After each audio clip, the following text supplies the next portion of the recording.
So ayun guys, suot na namin ni Mami yung pajama. Kabog na kabog!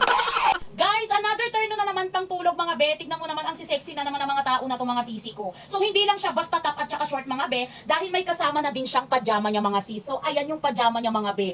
Ayan siya be, oh grabe ang ganda. Napakamura lang din ito mga sisi ko, and alam nyo ba na napakasarap sa balat ng kanyang tela mga be dahil super lambot. So eto naman yung pink suot ko mga be, and yung white naman is etong suot ng kasawa ko. Tignan mo naman be, same size lang yan mga sisi ko. Kabog na kabog sa mga small girlies natin, habang ganito naman medyo magmumukha lang talaga tayong Winnie the Pooh dito para sa mga plus size girlies. Pero be, kasha. So sa mga mimazor natin dyan na mahilig, tulad ko na mahilig sa mga ganitong klaseng pananamit mga be, kasi naman be, ang cute naman talaga. So ayan be, kabuginisem siya. So ayun guys, suot na namin ni Mami yung pajama. Kabog na kabog! Ay, ganun yung atake mga be. Tignan mo naman, napakaganda.